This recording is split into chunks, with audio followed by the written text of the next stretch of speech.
if your blood vessels are healthy, you are at a really great starting point to optimize the rest of your health. But if your blood vessels are unhealthy, you're going to be far behind. In fact, it'll be impossible to optimize your health in any other part of your body. The good news, and what people don't get right sometimes, is that when you go out to buy olive oil, what do most people do? Well, if you are for the first time buying olive oil, it's overwhelming how many different choices you have. So you might go for the less expensive one, or you might go for the one that's got a more attractive label on it. I'll tell you the way that I recommend doing it and what I do myself. I always want to get the highest quality olive oil. So what I look for are olive oils that are made with pressed with only one kind of olive. It's called monovarietal olive oil. And there's two reasons for that. When olive oil makers make olive oil, they're picking olives when they're ripe off the tree and literally just crushing it and then spinning it in a basket. And so it whips out all the fluid and the oil floats to the top. And then the watery stuff goes to the bottom and the chunks go to the bottom. And they just scoop the olive oil off. They don't filter it. And so that's why you wind up getting little bits that are green. So extra virgin first press olive oils always going to be tastier. You're going to get that peppery, sometimes peppery taste to it. By the way, that's what the polyphenols are. They're actually giving you that taste sensation, a great taste sensation of olive oil. All right. Many olive oil makers, and you can look this up on Google, there's a whole scam in the olive oil industry where people who are labeling olive oil are in fact adding other oils to it. It has some olive oil and they cut it. And so that's not good. You're getting who knows what other kind of olive oils. It's a whole scam. The other times people are mixing different types of olive oils together, sometimes the cheapest ones they can find together to serve it up to you. And so the way to get around that is to look for monovarietal olive oils pressed with only one variety of olives. These are going to usually be coming from a single farm. All right. It could be a large farm, but a single farm. And this also not only guarantees the quality of the olive oil because it's not going to be cut with other things. Monovarietal, it's a label. Mono one varietal type of olive. But I look for monovarietals, olive oils coming from one of three different kinds of olives that you can actually find very easily in the store. And the reason I look for them is because they have the highest levels of polyphenols of all the olives. All right. So if you like Spanish olive oil, all right, I look for monovarietal Spanish olives made with the type of olive, the variety of olive called Picual, Picual, Picual olives. Fortunately, it's a very common olive in Spain. And fortunately, that olive, you can easily find Picual monovarietal olive oil, and it's not that expensive. All right. If you like Greek olive oil, I love Greek olive oil. The olives that have highest polyphenols among Greek olives are called Koroneiki, Koroneiki, Koroneiki olives. It's come from the Peloponnesus. Fortunately, a very common olive in Greece. Monovarietal, highest polyphenols, taste amazing. Great for whatever you're cooking or grilling or salad dressing. And then Italian, if you like Italian olive oils, in Umbria, the highest polyphenols have been found in Moriolo olives, Moriailo, Moriolo olives, which is found in Umbria. It's a less common olive. It's going to be more expensive, but again, tastes great, highest polyphenols. And so I kind of tell people, look, if you're going to go buy olive oils, why not get the highest quality? It's fuel. And if you're going to, and it's going to, you want to be able to have it taste great. If you're going to use it and dip some bread or whatever it is, sourdough bread or whatever, something healthy in it, or you're going to dribble it on some pasta or whatever you're cooking with it, why not get the best? And why not get the best with not only best taste, but also pure and also with the highest polyphenols. And that's how I actually choose with olive oil. By the way, some people have reported, I heard this before, that olive oils are not good for your blood vessels. They actually damage the lining of your blood vessels. That's all bunk. I'm a blood vessel expert, and I'm also an expert on food as medicine. We've studied this. It's a theoretical thing that got put together that winds up actually not being true. Well-intentioned people try to put science together, and I'm not real scientists and they don't know the data.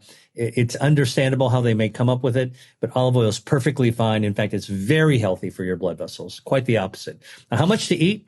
There's a lot of studies out there of olive oil. On average, if you take a look at all the studies, the average amount of healthy oil to consume per day is about 3 to 4 tablespoons worth of olive oil. Okay. That's a fair amount of olive oil if you're not an olive oil consumer. But if you think about the Mediterranean, 3 to 4 tablespoons, go ahead and take a measuring a spoon out in your kitchen and to take out 3 to 4 tablespoons and put it on a dish. It's not that much. And if you are scrambling your eggs with it, all right, if you like eggs instead of butter, and in lunch, if you're making a salad dressing with it, and you're going to put some salad dressing on it, and then at dinner, if you're going to roast some vegetables or grill some vegetables, and you're going to put some olive oil on it, you will easily get 3 to 4 tablespoons of olive oil into your system. Okay, brilliant. That's super practical. So essentially, a lot of advice there on olive oil. If people are struggling with the cost of things, as many people are these days, is your advice to get the best quality olive oil that you can afford? Yeah, absolutely. And by the way, I would say it's a buyer's world out there, particularly because you could buy things on the internet as well. If you search for monovarietal Picual or Cornecki or Moriolo olive oil, and you just let the internet show you what's the cheapest one, and do a little review to make sure that they're, a good quality manufacturer or supplier. Order it, buy it. That's the fastest way to actually get high quality. Listen, people spend a lot of money on a lot of different things, right? But then you actually, again, take a look at your own lifestyle. I can tell you the best investment you can make is getting high quality food for yourself. And in Europe, it's a lot better than the United States. I mean, people buy junk stuff for food and they spend their money on things that are unhealthy as well. They buy cheap, unhealthy things and they spend money on unhealthy things. I think getting healthy food, high quality food is one of the best investments you can actually make. Yeah, here, completely agree. And I think, everyone does have different financial situations and different means, no question. But I think something quite profound happens when you internally, going back to what we were talking about before, about, tuning into yourself, listening to your body's own signals. Like when you consciously make that decision, not like an opinion, a decision that, you know what, the food I put in my mouth now is of top importance. I made that decision a few years ago. Like I internalized that, if I'm going to be the best human being that I can be, the best father, the best husband, the best capable human being as I age, well, the quality of the food I put into my mouth day in, day out is important. It doesn't mean you're never going to go off track, but there's something really, I think, powerful about when you make that decision. And once you make that decision and you live with that decision for a while, other things start to change. So, I love eating out as much as the next person, Dr. Lee, but I will say that I've become a lot fussier these days and I actually prefer eating in. I much prefer eating in because when you really tune into what good quality food tastes like, often when you're out, not always, there are some great restaurants out there and great cafes for sure, I just don't feel that good afterwards a lot of the time when I go out. It could be the oils they're using to fry or whatever it might be. So again, I'm not saying that applies to anyone else, but for me, I much prefer to eat in these days when I can. I totally agree. And by the way, I think the companion piece that I add, because I'm like you, I try to find what makes me feel good and stick to that. But I also think that, having some self-compassion is an important component to that as well. So if you've decided that you're going to just try to be as healthy as you can, don't feel like it's a strict religion or you're not in a military camp where you can only do one thing. Hey there. I have a valuable resource that you won't want to miss. It's all about the 5 signs that your legs and your feet may be warning you about poor health. Your legs and feet can give you important clues about your overall health, especially when it comes to your circulation. If you want to learn more about these warning signs and how to take action, click on the link below the video to access this essential information. Or you can access the guide by scanning the QR code on the screen right now. Now, let's get back to the video. We're all human. We have to enjoy ourselves. We have to have enough compassion to realize that it's okay every now and then to, kind of wander off the path. As long as you get back on the path, you're going to be just fine. And I try to kind of lower people's stress level in trying to live a healthy life by also saying, look, these are guidelines. You know that they're good for you. You should feel better when you're doing them. It's up to you to actually take that path. And rather than make people feel fear, guilt, shame when it comes to food, I try to give people permission to live a little, Every now and then you're going to do something you're going to really enjoy. Listen, if you spend more time doing things that are good for you, your body's going to be strong enough to be able to rebound from something occasionally you do that's not so good for you. It's like driving on a road, right? I mean, look, the rules, following the rules of the road are actually going to help keep you a safe driver so that you're going to be accident free. But look, who doesn't speed every now and then? And speeding can kill you, right? So, but every now and then you need to get someplace quickly. You're going to go a little bit faster than the speed limit. It's okay. Yeah. It's okay. And so I kind of try to give people permission to, and I encourage them to be self-compassionate and give them permission to feel the liberty to choose. Yeah. With the encouragement to make more good choices more often. Yeah, I completely agree. It's a great point. And just to be super clear, I've only got to that point about eating in compared to eating out, I would say in the last couple of years. I've been on this journey to improve my health with my lifestyle for, 10 plus years now. So you start off where you can, and bit by bit that builds and you go off track and you go, you know what? I actually feel better when I'm like this. And, last week I was away for work between Monday afternoon and Friday evening. So all my meals were out and I was completely fine and I was able to function and do what I had to do. But since I got back at the weekends, I'm like, no, I just want to eat in. I cook my own food now. So I think that's a really, really important point. You mentioned blood vessels before in relationship to olive oil. Now, we've spoken a lot about stem cells.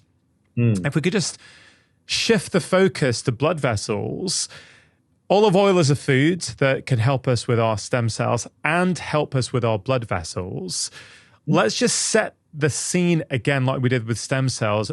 Why is the health of our blood vessels so important?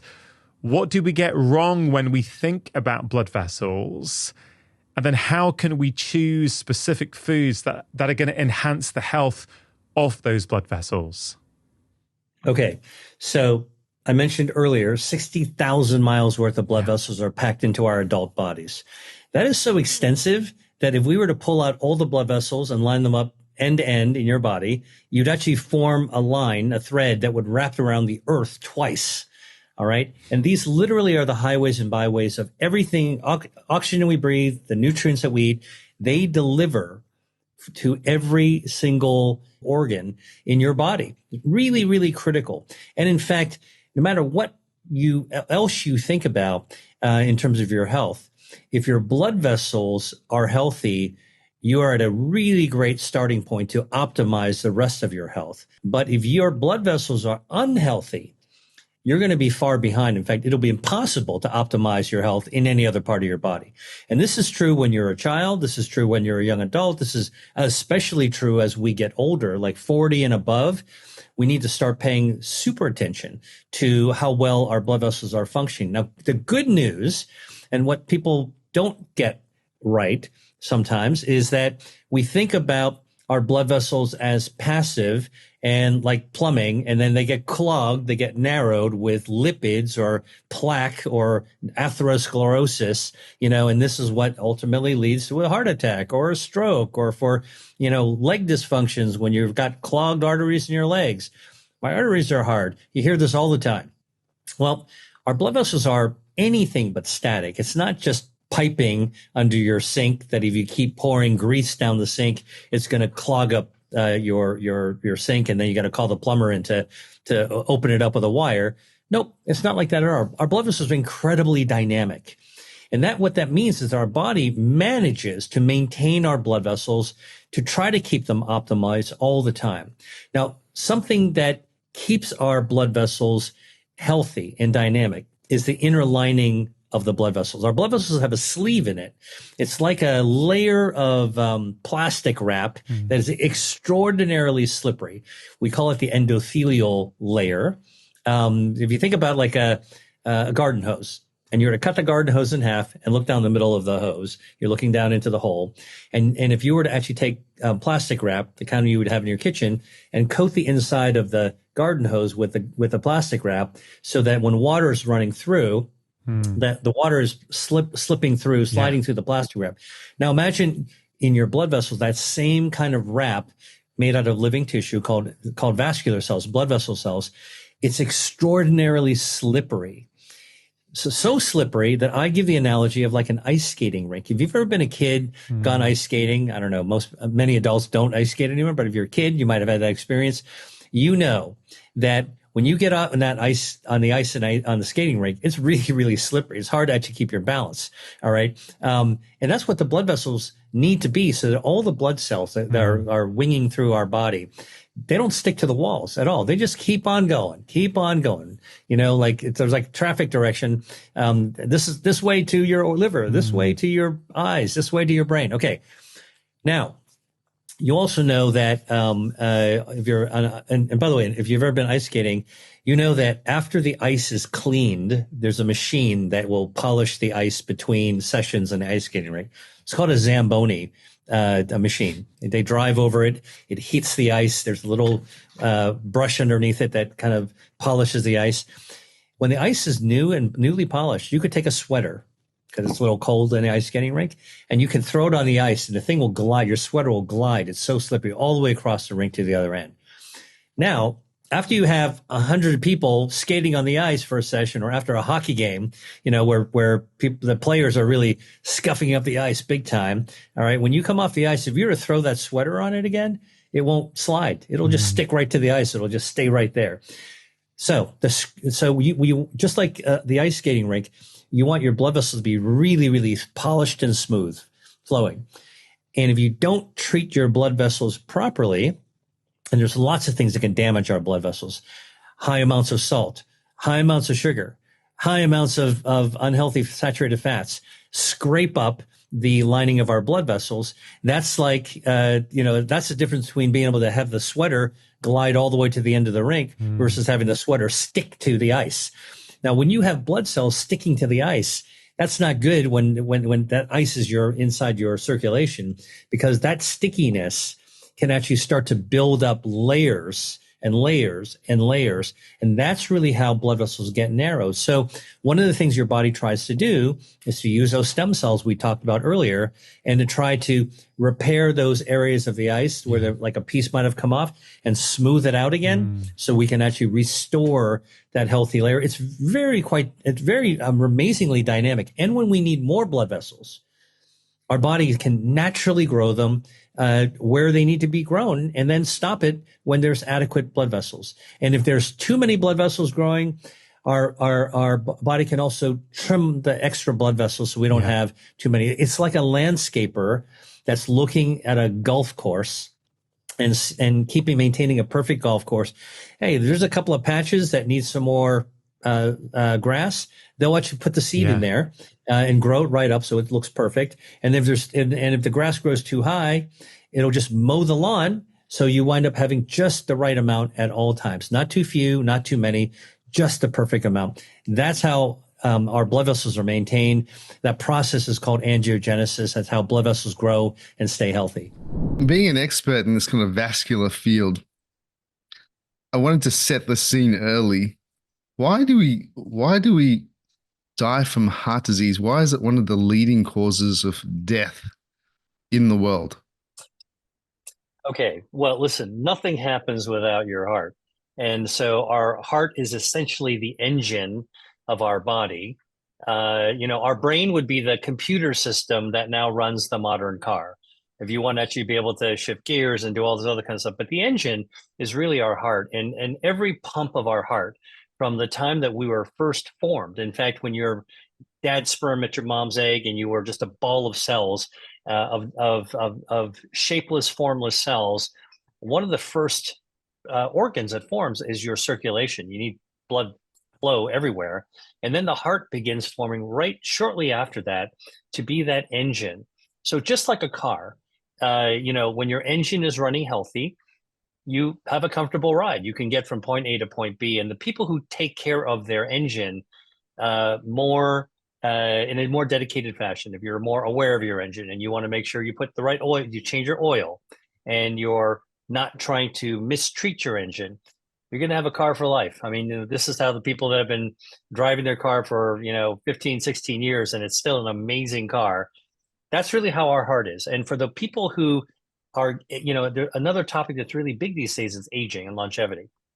And so the idea that you can actually live very long, even centenarians, people who live to 100 and more, all right, part of the secret is that their heart is actually functioning well. Now, every drop of blood in our body passes through the heart. So whatever's in our blood will have an impact on how the heart functions. And when we eat food, our food is like the fuel to the car. The heart's the engine, our food is our fuel, and our fat cells are our fuel tanks. We can get into that later.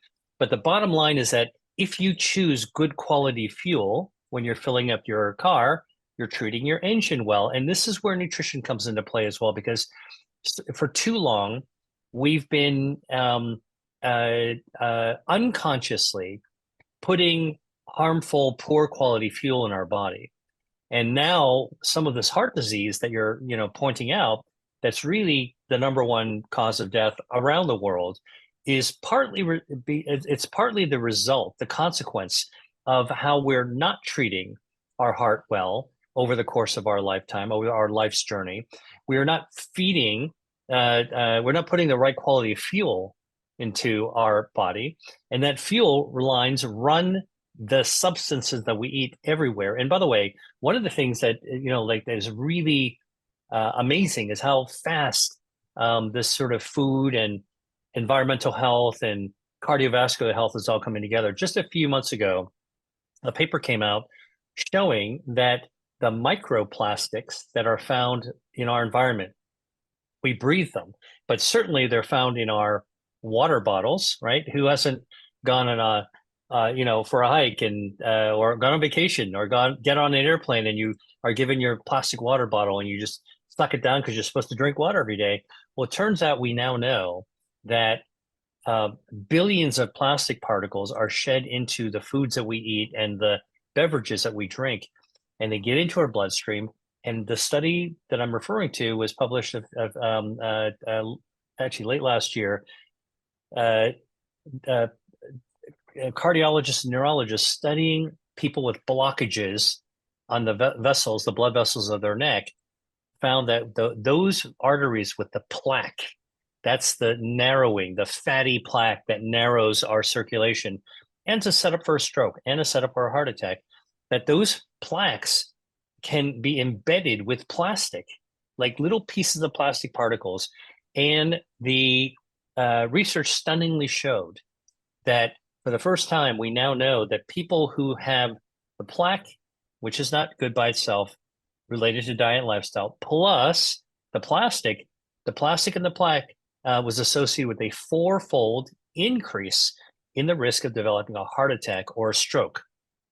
Wow. So again, this is, you're asking about a very important question, which is like, hey, why do we have cardiovascular disease? And I think it's really about how we treat our body and what we're exposed to. Great summary of the impacts of what this disease is, and what are the common. Let's break it down in two parts. How do we prevent this? Because you talked about diet, and what are the current treatment options if we do develop this? So we can tackle both individually. So let's start about prevention, because prevention is the cure, right? Yeah, no, listen, I'm so glad that you brought that up. Look, I like to I like to discuss this idea of prevention by turning the clock back to when we came out of the box, meaning when we were born. It's like taking a laptop out of a box, a brand new laptop. Operating system is going to be the same for all the units of brand new laptops. You plug it in, you charge it up, you hit the start button, you hear the sound, and that operating system runs. And the bottom line is that if you want your computer, your laptop to work really well for over the whole lifetime, you have to take preventative steps, measures to make sure that it is well cared for, right? So, well, shut it down every now and then, run an antivirus program every now and then. Please don't spill water or coffee on it, and don't drop it, right? Don't put it in a hot car, and don't leave it out in the snow. So, these are the kinds of ways that I want you to think about, or I want your listeners to think about our hearts. We're born really, really healthy. We are born, I don't want to say the word pristine, but we're born really cut from the same bolt of cloth, all of us. And what happens is that from day one, our journey begins. And where people start deviating, the people who wind up having heart disease versus the people who can make it to their 90s and be very, very heart healthy, where that divergence happens starts very early on. So the things that we're exposed to, diet's a great example. How many moms are feeding their kids healthy plant-based foods and also proteins that actually are healthy and from sources that are ideal, better treated, less microplastics, and allow our bodies to be able to gain all those bioactive, the phytonutrients, the polyphenols that allow us, our cells, our bodies to thrive and our hearts to thrive. Well, look, you as you can imagine, the people who are eating those foods, where the compounds in the foods, the natural compounds, help our blood vessels stay healthy. That lining, the endothelial lining, which is sort of like it's like a piece of saran wrap that's inside the blood vessels. It is slippery smooth, like an ice skating rink. After the Zamboni clears it after a hockey game, really nice and slick. That's a healthy circulation, and that's also healthy for the heart. What happens? You contrast that to, a child who's exposed to junky food all the time. Not once in a while. Look, we're pretty resilient. You eat a burger from a fast food joint once in a while, you're going to be just fine. But day in and day out, week after week, year after year, if you are constantly putting poor quality fuel into your tank, so to speak. Hey there. Are you ready to use food to improve your health? I do cover a lot in my YouTube videos, but there's only so much time to dive deep into how to use food as medicine. That's why I created my Eat to Beat Disease course. In my course, I walk you through how to use everyday foods that you can find in your grocery store to boost your body's health defenses. This is all based on my research, and everything is rooted in science. And I've made it super easy to follow with practical everyday tips. Whether you're trying to prevent disease or just want to optimize your health for longevity, my Eat to Beat Disease course gives you all the tools to make it real and to help you get lasting changes that will help you live longer and live better. To learn more, click the link below or scan the QR code on the screen. I can't wait to get started together in my course. Now, back to the video. Fatty foods, artificial preservatives, artificial sweeteners, flavorings, colorings. I mean, think about what kids are exposed to. And I'm bringing this back to our origins as children, because that's really, I think, where the best opportunity for prevention is. Every parent, while they're learning how to swaddle their kid, change the diaper, prevent the electrical cord from shocking the kid, the baby is not going to stick a paper clip into the electrical cord. They should be learning about nutrition, healthy nutrition, because their fate is partly determined by what happens in those earliest years. And they don't have the control. The parents have the control. So you go on a journey, you're exposed to high salt, high fat, artificial preservatives, a ton of added sugar. uh, our body's very resilient. So when you're a kid, you're eating a ton of candy, you're doing all this kind of stuff, bouncing off the walls, enjoying the fast food joint with your friends. No problem. You're not going to feel it. But now extend that out. Take that. It's like an antenna. Telescope that out. Pull that antenna out a decade. You're not 10 years old. You're 20. Pull that out another decade. You're 30. You're 40. You're 50. You can imagine the toll that actually takes. And I think that's really one of the reasons that we wind up, inexplicably wondering, like, well, how come so and so got heart disease, but I didn't? Or why did I get heart disease and so and so didn't? I think if you were to track back that journey, it happens very early on. So then the question goes, is our fate decided so early that there's no hope for being able to prevent things if I didn't live the healthiest life at an earlier age? This is where the exciting research is. We now know that you can reverse heart disease. You can reverse the blockages in your blood vessels. You can actually repave the lining of your blood vessels so it's healthier. You can actually regenerate heart tissue with our stem cells. And there are many different ways by adopting healthy eating patterns, by being mindful in how we eat, and also the amount of food we eat and what time when we eat, what we eat, when we eat, how much we eat, all that stuff. Once you realize it's time for you to sort of try to get your act together and get heart healthy, taking those proactive measures can reverse heart disease. So we were talking about prevention. Let's talk about the typical person who hasn't thought about it until recently. I think the great news is that you can actually turn the clock back and get healthier. Right. That's an awesome summary. So it's really about these interventions early in life, because it almost sets the habits for, say, for instance, you use the analogy of a child. If a child develops bad habits, they're more likely to carry that into later life. But the good news, according to what you're saying, William, is that there is ways to reverse that as well through diet.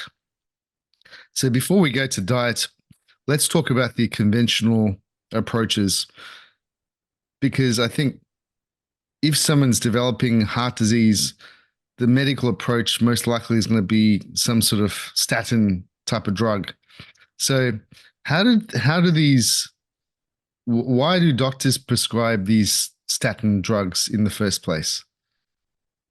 Yeah, well, look, I mean, it starts with seeing a doctor, and you may be apparently healthy and feel okay, maybe not in the great shape, best possible shape, but you're going about your way, and you get a physical exam at a doctor, and a doctor like me would see a patient, like we've already made up our mind what we need to start looking for and paying attention to and asking about when we walk in the door and see you as a patient sitting on the table.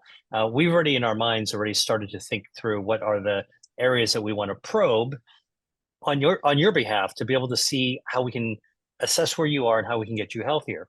But then we actually do things like do an EKG, which is measuring the electrical rhythm of your heart. It's one, that's the original biohacker, right? You do an EKG, wow, you can actually measure your heart beat by beat. And then, we've got blood pressure, we've got your weight. Then you go for a blood test, and the blood test reveals a lot. We call them blood chemistries and complete blood count. And we can also measure cholesterol. And, in the 1970s, it started to be realized that if you have high cholesterol, you're more likely to actually have heart disease. Narrowing the cholesterol being fat narrows the width of your blood vessels. So you're not getting as much blood flow, and that sets you up for blockages, complete blockages that can lead to a heart attack or a stroke. And so the physical exam, the EKG, the blood tests, these are the starting points of how we assess. But then the treatments, right? So it wasn't too many decades ago that we had no real good treatments for a heart. We could lower blood pressure by dilating the blood vessels. We can slow the heart rate down so there's less exertion of the heart. Those are very helpful. But it was in the 1980s that statins came out. And a statin, for those of you who are not familiar with it, is a pill that works biochemically in the body to really lower your body's the blood levels of your cholesterol and different types of fat. Now, here's something very important. It's not all cholesterol that's bad. In fact, some cholesterol is good. It's like a mystery. The deeper we get into the mystery, the more surprises we discover and realize that we can't just come to a conclusion too quickly. So even if you have higher than normal cholesterol, normal being an arbitrary level that most people accept as normal, you got to ask the question, what's your good cholesterol versus the bad cholesterol? And without taking too much time to go into that, HDL is good cholesterol, high density lipoprotein, and LDL is the bad cholesterol. So then you want to see which is higher. If your bad cholesterol is high, the knee jerk today, considered the standard of care, is to write a statin. Okay. In reality, you can take some preventative and reversal steps before that.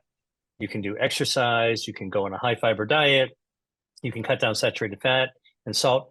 I like to personally give my patients a shot with awareness to really be able to kind of reverse their bad blood profile and get back to who they want to be, back to who their body wants them to be. Behavior, mindfulness, and exercise. Exercise counts for a lot as well. Staying the body in motion stays in motion. The couch potato stays on the couch, and then eventually on the ground. So you want to really stay in motion. You want to eat healthier foods. Many people can actually lower their blood lipids just like that. Okay. And by the way, high blood lipids and lack of exercise and a bad diet often sets up for metabolic syndrome. And that's really the pre-diabetic state, which then leads to all kinds of other cardiovascular diseases downstream. It's like a domino effect. If you let all your dominoes and you push it, click, click, click, click, click, click, click, now you've got a big problem going down. So I like to, before giving the insulin and then dealing with all the other diabetic issues, look, let's give the body a chance to heal itself, revert back to its natural state, which should be balanced. All right, let's see how much we can do. And then we write a prescription for a statin. Now, when people actually have symptoms, like they clearly are in jeopardy of having a heart attack, we take them to the catheterization lab, which is a special kind of laboratory in the hospital, and a cardiologist will get involved, and they can actually squirt some dye into your heart, look on a screen, just like a video game, to see where the blockages or narrowing might be. And then if they see one, like a video game, they can thread up a little expander and just open up the blockage. Pretty amazing. They can actually put a stent, which is like a basket to force it to be open. And then sometimes you can just carve out, like if you think about like the nose picker, you can actually pick out the plaque as well and just remove it. So this is classic before a heart attack. After you get deeper and deeper, you might need to do bypass, which is a gigantic surgery. And then you deal with heart failure, and you can treat heart failure with medication. So, I know like this isn't about medical management, but I do think that before we just dive into, heart healthy foods, you got to realize there's like a century of really good work on figuring out if you had to get a medical doctor involved, we can actually bear hug your heart and figure out how to actually deal with heart disease in very mechanical and pharmaceutical ways. What my point is that there is a missing tool in the toolbox, and that takes us before 100 years, but now armed by the science to say, how can we allow our body to regain its own equipoise? Hey, if you like that video, then you're going to love this one. Check it out.